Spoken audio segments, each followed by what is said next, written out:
question touche les jeunes. Depuis un certain temps, la jeunesse, de par le monde entier, s'est réveillée. Parce que vous savez que la jeunesse occupe une bonne partie de la population du monde, mais elle constate qu'elle est marginalisée quelque part. C'est-à-dire que dans le processus de prise de décision, les jeunes ne sont pas souvent associés. Et puis, lorsque nous parlons du chômage, généralement, c'est les jeunes qui sont visés au premier plan. Ceux qui sortent des universités, ceux qui viennent pour la première fois entrer en contact avec la vie active et la vie pratique. Alors, on s'est rendu compte que la jeunesse est de temps en temps marginalisée. Elle n'est pas impliquée dans le processus de prise de décision. Elle n'est pas impliquée dans beaucoup d'initiatives, dans la gestion des affaires de l'État.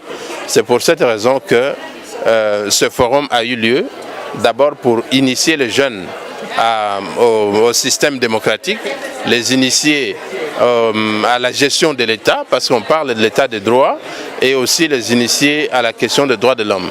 C'est pour cette raison que ce forum s'est tenu. Pour la toute première fois, c'est la première session, c'est une nouvelle initiative.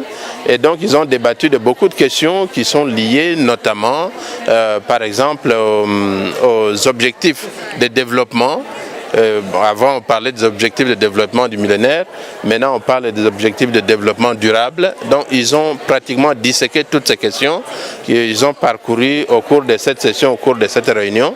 Mais je crois que c'était une réunion très intéressante parce que là, notre compatriote Francine Muyumba, qui est la présidente de l'Union panafricaine des jeunes au niveau de l'Afrique, a joué un rôle capital parce qu'il a eu à gérer, pratiquement modérer cette session qui vient de se terminer maintenant.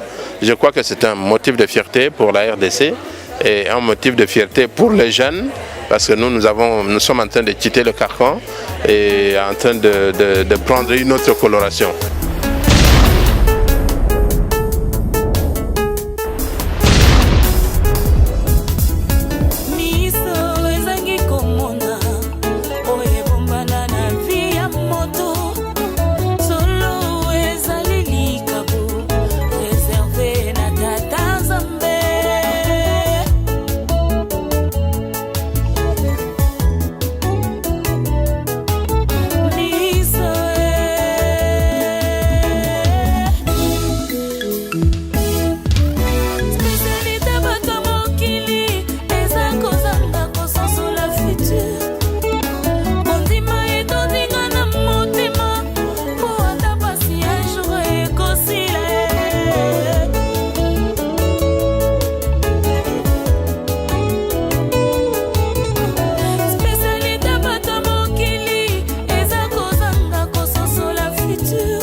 refroidir un peu les bonnes intentions et faire un peu un contrôle avec la réalité.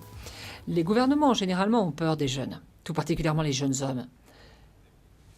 Ils veulent leur petite place au soleil, ils veulent de la liberté, et ce gratuitement. Et ils veulent la liberté de remettre en question tout ce qui existe et créer de nouvelles idées. Et les jeunes hommes sont généralement plus prompts à la violence que les jeunes femmes. Ils représentent la plus grande majorité de la violence qui existe dans nos sociétés à l'heure actuelle. Et tous les efforts sont faits pour les canaliser, les mettre dans des plans préétablis. Et il va falloir beaucoup d'efforts pour changer ceci. Je pense que, comme bon nombre d'entre vous, que les droits de l'homme, la démocratie et l'égalité face à la loi sont des choses positives. Mais la plupart des personnes, au cours de l'histoire, n'avaient pas cette idée. On peut parler du cannibalisme, de l'esclavage, des infanticides, l'oppression des minorités, la subordination des femmes ont été des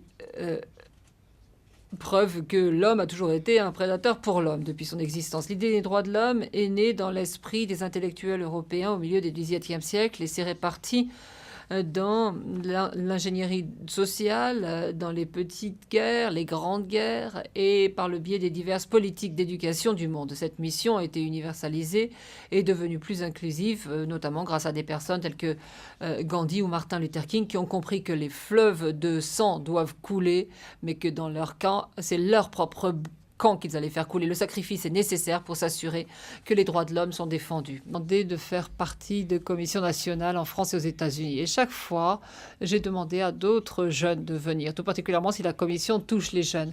Et très souvent, on me dit non. Donc je refuse moi-même. Sauf si la commission est modifiée. Je pense que s'il y avait plus de refus de siéger dans des commissions, si les jeunes ne sont pas intégrés, ceci aiderait. Je pense aussi que des forums tels que celui-ci qui engagent les jeunes, les 5 minutes qu'il leur est nécessaire pour lire leur intervention, eh bien ceci aiderait beaucoup aussi. Thank you, Mr. Atran. Worldwide WCA. Merci, Monsieur Altram. Jazar Youth Organization, I hope I've pronounced it very well. Organisation de la jeunesse Jazar, si je prononce bien. Vous avez la parole. Jazar Youth Organization from Lebanon. Organisation du Liban. Ah, ok. Et ma question à Monsieur Atran serait la suivante. Comment peut-on engager la jeunesse à concrétiser l'ODD 13 ? Actualisons la jeunesse par ses caractères. Ils sont énergiques, créatifs, positifs. Ils veulent engendrer des changements positifs et ils sont impatients car ils ne peuvent pas attendre de voir l'évolution que générera leur contribution. Mais en l'absence de définition de la jeunesse, nous pourrions classifier la jeunesse dans 2 catégories.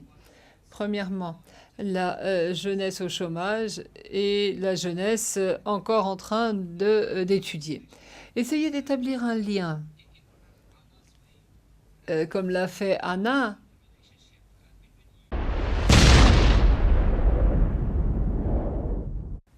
Africa Women. IT Women, oh sorry. Ah pardon, Africa IT Women. Je m'appelle Axel Tchadjedzia, vice-présidente de l'organisation Africa IT Women, dont la vision est de promouvoir et d'encourager les femmes dans l'entrepreneuriat féminin et également de promouvoir le métier et les nouvelles technologies. Et en parallèle, je suis membre de plusieurs communautés tech et associations, notamment qui encouragent la promotion du talent des jeunes et de l'entrepreneuriat, comme je l'ai dit au départ.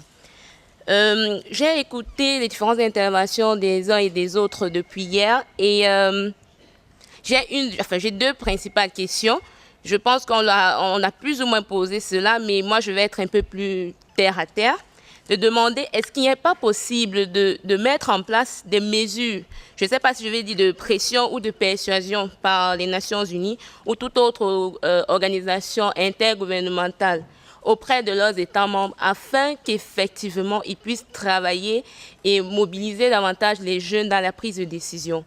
Avant de revenir à l'Assemblée, je vais prendre une question de Twitter. C'est Stéphanie Bicroft qui nous pose cette question. Et c'est une question adressée à Anna. Stéphanie nous dit une entreprise. Est-ce qu'il y a des entreprises qui sont prêtes à s'engager pour les jeunes dans les ODD? Anna? Je résumerai ça en disant leadership au service des autres et pas pour antagoniser.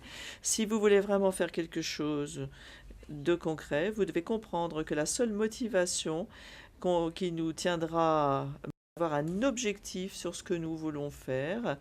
Et l'idée, ça doit être d'améliorer la vie des autres et les choses s'amélioreront tout de suite pour vous-même. Oui, on participe aux tables des négociations, aux accords de paix. Mais nous ne sommes pas généralement prêts à l'après. Nous ne définissons pas de stratégie. Nous attendons, nous donnons des recommandations aux dirigeants encore et encore. Mais nous, en tant que jeunes, qu'est-ce que nous préparons sur le terrain? Est-ce que nous mettons en place des stratégies pour être effectifs, crédibles ensuite auprès de nos décideurs? Donc pour moi, c'est que les jeunes doivent être préparés et organisés. Pas juste les personnes qui doivent aller s'exprimer lors de ces tables ou de ces rencontres, mais sur une base communautaire. Un travail doit être fait de manière à ce que le jeune ne vienne pas seulement avec des critiques, mais des solutions concrètes, mettant en exergue le rôle qu'elle veut jouer dans le processus de relèvement et à différents niveaux. Ce travail est possible via la mise en place de groupes de travail et de suivi au niveau communautaire une fois de plus. Il nous faut professionnaliser notre participation et s'assurer d'avoir une assise ferme à la base via l'adhésion de nos pairs, avec une attention particulière, une fois de plus, pour ceux qui vivent dans les zones reculées, n'ont pas accès aux réseaux sociaux, aux innovations technologiques. Je ne vais pas vous suggérer de réinventer la poudre. La radio, par exemple, reste l'une de nos meilleures armes aujourd'hui, dans les pays comme le mien en tout cas. Merci à tous nos orateurs très brillants. Je prends 3 minutes pour résumer. We agree that Alors, nous sommes d'accord pour dire que les jeunes doivent être impliqués et être considérés comme des partenaires pour mettre en œuvre les ODD. Parce que nos jeunes sont les victimes et les acteurs dans de nombreux conflits du monde à l'heure actuelle. Et merci de la résolution du Conseil de sécurité 2250 sur la jeunesse, la paix, la sécurité. Et nous le disons, ceci veut dire traduire la volonté des jeunes en des actions. C'est une résolution d'une déclaration des jeunes en faveur de la sécurité et de la paix. Lorsque les jeunes sont impliqués, eh bien, de nombreuses choses peuvent changer, notamment les problèmes propres à ces jeunes. On n'écoute pas suffisamment ces jeunes, d'après ce que l'on a entendu sur le terrain dans la voix des divers intervenants. Les sujets liés à la jeunesse sont souvent discutés comme tout autre sujet à l'ordre du jour. Il faut qu'on leur mette la jeunesse sur le devant de la scène et pas à l'arrière pour arriver à dépasser toutes les difficultés. C'est ce dont on a parlé ici. Comment soutenir les jeunes dans les zones de conflit et dans les pays sortis de conflit? On a besoin de soutien. Nous avons parlé des ressources qui ne sont pas disponibles pour soutenir le projet de la jeunesse. Il nous faut soutenir les initiatives de la jeunesse. Il faut lutter contre le recrutement des Chebabs. Il faut lutter contre tous ces recrutements de terroristes. C'est la raison pour laquelle il faut donner plus de pouvoir aux jeunes sur les sujets de paix et de sécurité. Si on veut un monde pacifique, il faut que les jeunes soient mis en avant. Moi, je pense qu'il faudrait qu'on soit sincère et honnête avec soi-même. L'initiative est louable. Parce qu'aujourd'hui, on ne peut pas nier le fait que les jeunes, à travers le monde, ont des compétences, que les jeunes ont une certaine expertise et qu'a priori, c'est des êtres humains, c'est des personnes qui ont des droits et qu'on ne peut pas faire semblant, ignorer une catégorie des personnes, les laisser de côté et prendre des décisions pour eux, mais sans eux. Moi, j'ai l'habitude de les dire, ce qui est fait pour nous, sans nous et contre nous. Donc moi je dis que c'est une belle initiative et j'espère que les recommandations vont porter des fruits. De par votre nom, vous êtes d'origine congolaise, n'est-ce pas? Ouais. Qu'est-ce que vous avez envie de dire aux jeunes de la RDC qui vous regardent? Alors moi, ça, c'est ce que j'ai l'habitude de dire depuis des années. Je suis à la tête d'une organisation des jeunes, le collectif Jeunes Ambassadeurs d'Afrique, qui milite pour la visibilité et la promotion des jeunes leaders africains, des projets qu'ils portent. Et un message particulier à la jeunesse congolaise, moi je dis, si on ne fait rien, rien ne va se faire. Nous sommes responsables de notre propre avenir, nous sommes responsables de notre devenir, et qu'il est important aujourd'hui qu'on se rende compte du rôle que nous avons à jouer dans nos communautés. Il ne faudrait pas attendre que le changement arrive. Le changement, en fait, n'est pas, ça ne vient pas de soi-même. C'est pas, on clique pas du doigt et on clique pas le doigt et le changement arrive. C'est-à-dire, c'est des actions qui se posent et qu'il faudrait véritablement qu'on arrive à être acteurs des changements dans nos communautés. Et comme on l'a dit, not too young to run. Nous ne sommes pas si jeunes pour être responsabilisés. Nos dirigeants doivent s'engager. Ils doivent s'engager et accepter de travailler avec la jeunesse parce que nous avons de compétences, nous avons des expériences et nous pouvons faire mieux. Voilà. Cette première session a été assez riche parce qu'elle a permis de mettre en exergue vraiment la question de la participation de la jeunesse à l'atteinte des objectifs de développement durable et surtout sa participation au processus aussi de relèvement, au processus de paix, à la signature des accords. Donc ça a vraiment été une belle session. Les participants ne s'étaient pas juste focalisés sur l'Afrique, bien entendu, et c'était intéressant pour moi en tant qu'Africaine d'avoir le retour aussi des jeunes venant d'autres pays. Donc c'était vraiment très enrichissant. Il y avait une question par rapport à la définition même de la jeunesse. La question de la définition de la jeunesse, ça varie selon les pays. Chez moi, c'est un jeune, c'est à partir de 18-35 ans. En deçà de 18 ans, on est enfant. Donc c'est vraiment, ça varie d'un pays à un autre, mais ça nous pose problème, comme ça a été souligné hier. Ça nous pose problème aussi dans l'accès à certaines opportunités, par exemple l'accès au droit de se présenter aux élections, ça nous bloque. Et donc c'est un travail, je pense, si on considère aujourd'hui que la jeunesse doit jouer un rôle important au niveau des États, la question de l'âge doit être revue. Aussi, peut-être pas au niveau national, mais au niveau local, pour que la jeunesse puisse jouer un rôle de leader au niveau local.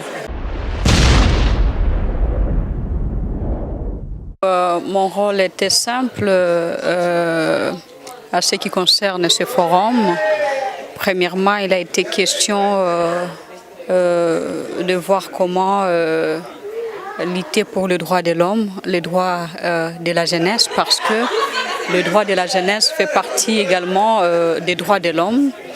Et aujourd'hui, avec l'appui du Conseil des Nations Unies des droits de l'homme, nous avons bien évidemment organisé ce forum avec l'envoyé du secrétaire général de Ban Ki-moon en matière de la jeunesse et avec tous les États membres qui constituent l'ensemble de ces conseils de droits de l'homme ici à Genève.